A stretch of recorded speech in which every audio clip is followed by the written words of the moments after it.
सबको जय मसीह की। मैं पास्टर लालजी विश्वकर्मा। आइए आज दिन की नई शुरुआत के लिए सुबह की प्रार्थना हर एक के लिए करते हैं। प्रार्थना शुरू करने से पहले मैं वचन के माध्यम से हर एक से बातचीत करना चाहता हूँ। आइए वचन को देखते हैं। यूहन्ना रचित सुसमाचार अध्याय 3 वचन 16 से। यूहन्ना रचित सुसमाचार अध्याय 3 वचन 16 से। आइए देखते हैं। क्योंकि परमेश्वर ने जगत से ऐसा प्रेम रखा कि उसने अपना इकलौता पुत्र दे दिया, ताकि जो कोई उस पर विश्वास करे वह नष्ट न हो परंतु अनंत जीवन पाए। परमेश्वर ने अपने पुत्र को जगत में इसलिए नहीं भेजा, परमेश्वर ने अपने पुत्र को जगत में इसलिए नहीं भेजा कि जगत पर दंड की आज्ञा दे, परंतु इसलिए कि जगत उसके द्वारा उद्धार पाए। परंतु इसलिए कि जगत उसके द्वारा उद्धार पाए। जो उस पर विश्वास करता है उस पर दंड की आज्ञा नहीं होती, परंतु जो उस पर विश्वास नहीं करता वह दोषी ठहर चुका है, इसलिए कि उसने परमेश्वर के इकलौते पुत्र के नाम पर विश्वास नहीं किया। हालेलुया। मेरे प्यारे भाई बहनों, यहाँ परमेश्वर का वचन हमें बता रहा है कि जैसा कि वचन कहता है कि क्योंकि परमेश्वर ने जगत से ऐसा प्रेम रखा कि उसने अपना इकलौता पुत्र दे दिया। कहता है कि वह स्वर्ग और पृथ्वी का गढ़ने वाला संपूर्ण सृष्टि का जो मालिक है, जो हमारा रखवाला, जिसने पूरी कायनात को रच दिया, वचन कहता है कि उस परमेश्वर ने इस संसार से ऐसा प्रेम किया, उस परमेश्वर ने इस संसार से ऐसा प्रेम किया कि उसने अपना इकलौता पुत्र दे दिया, ताकि जो कोई उस पर विश्वास करे वह नाश न हो परंतु अनंत जीवन पाए।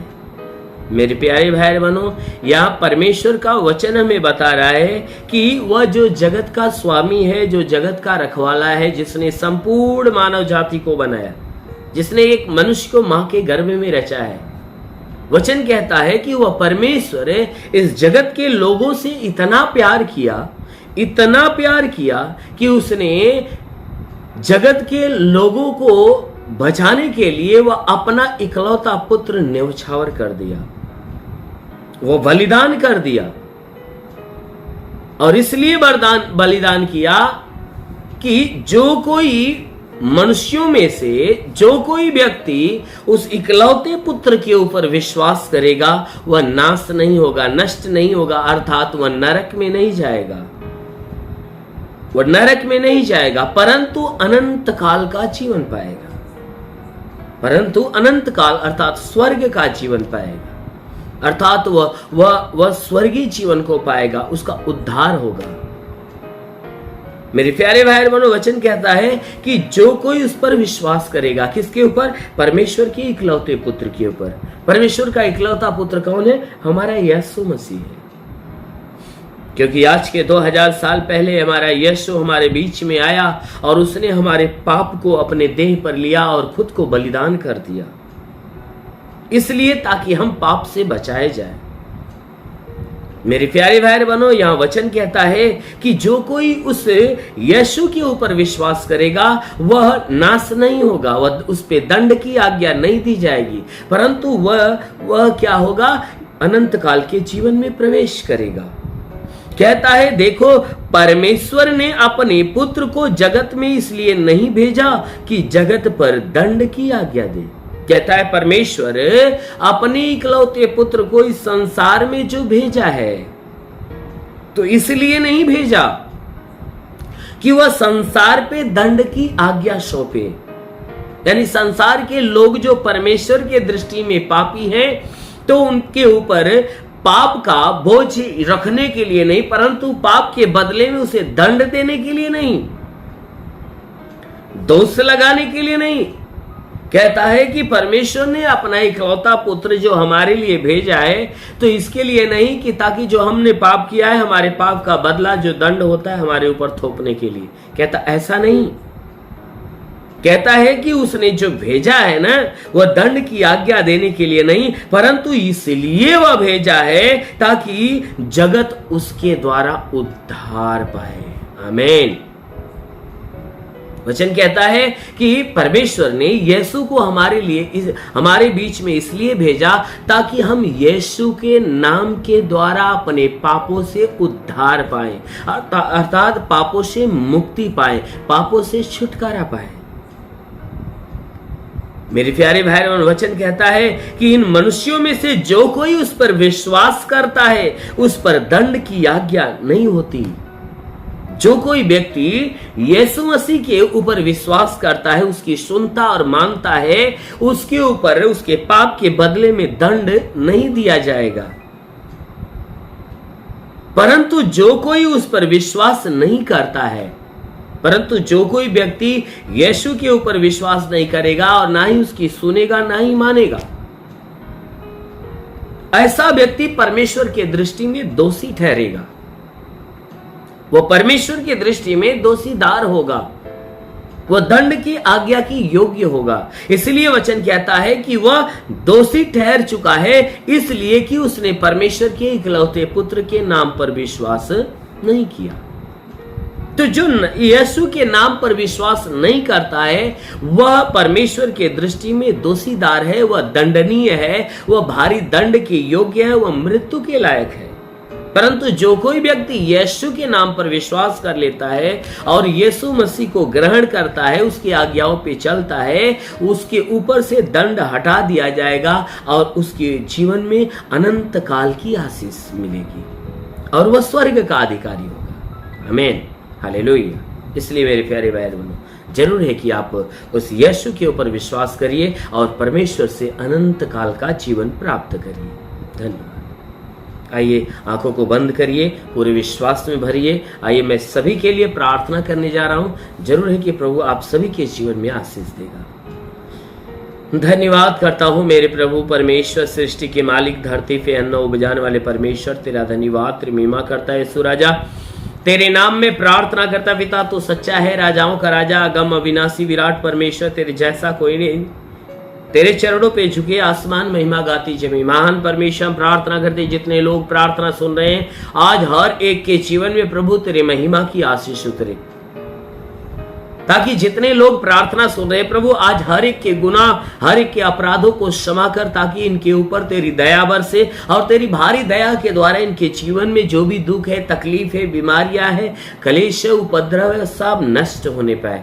महान परमेश्वर, हम प्रार्थना करते पिता, हे परमेश्वर, इनके द्वारा जितने गुनाह धर्म हुए उन्हें क्षमा दे हे परमेश्वर, और इनके द्वारा कोई दोबारा पाप, कोई गुनाह ना होने पाए। इन्हें हर पाप, हर गुनाह से बचा हे परमेश्वर। हम प्रार्थना करते आज पूरे दिन ये जहां भी रहे सुरक्षित और भले चंगे रहे हे परमेश्वर। इनके जीवन में कोई दुख, कोई तकलीफ, कोई बीमारी, कोई कलेश, कोई उपद्रव ना आने पाए, कोई भी प्रकार की दुर्घटना इनके जीवन में ना होने पाए। हर प्रकार की बला, हर प्रकार की दुर्घटनाओं से इन्हें बचा कर हे परमेश्वर। प्रार्थना करते इस प्रार्थना के सुनने वाले लोगों में हे परमेश्वर, जो कोई बीमार व्यक्ति है परमेश्वर, हम बीमार लोगों के लिए प्रार्थना करते हैं ताकि आज उनकी बीमारी चली जाए हे परमेश्वर। तूने जो अधिकार दिया, तेरे दिए अधिकार के अनुसार हम आदेश करते हैं कि जिनके सर में दर्द हो उसके सर का दर्द निकल जाए, जिसके बदन में दर्द हो बदन का दर्द निकल जाए, जिसके आंखों में तकलीफ है आंख की तकलीफें निकल जाए, चक्कर आना, घबराहट, बेचैनियां हो तो निकल जाए, जिसके कान में तकलीफ हो उसके कान की सारी बीमारी निकल जाए, जिसके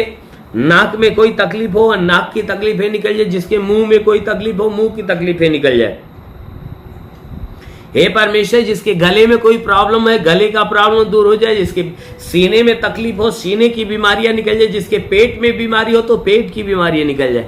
हे परमेश्वर, जिसके पेट में या सीने में दर्द हो तो दर्द निकल जाए। जिसके कमर में दर्द हो तो निकल जाए। रीढ़ की हड्डियों का दर्द निकल जाए। घुटने में दर्द हो निकल जाए।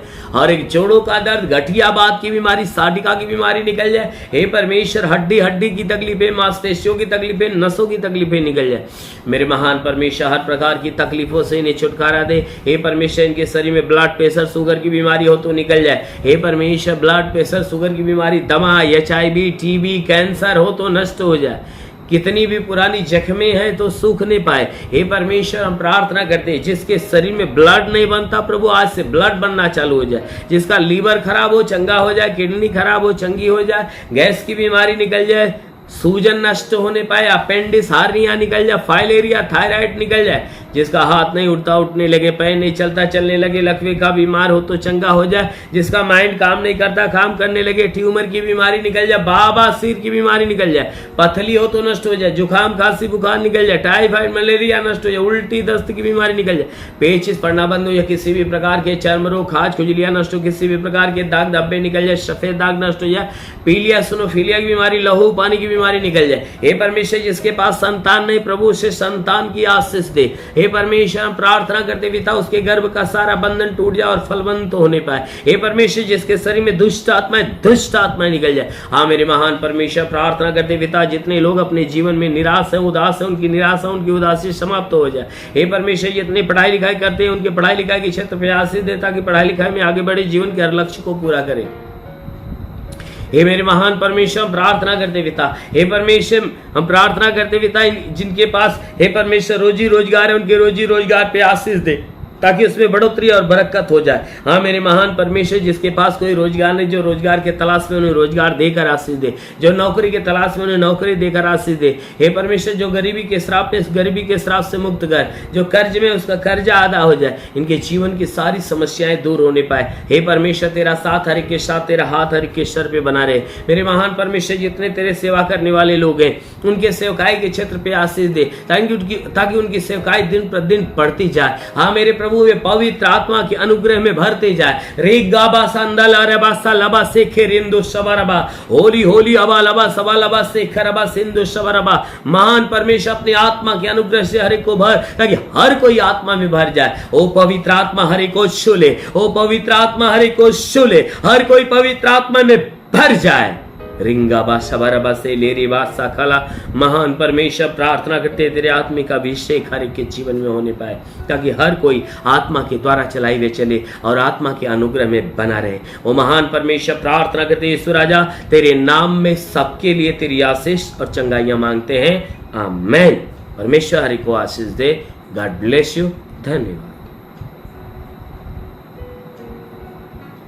इस वीडियो को लाइक करें, हमारे चैनल को सब्सक्राइब कर बेल आइकन जरूर प्रेस करें हमारी लेटेस्ट वीडियो सबसे पहले देखने के लिए।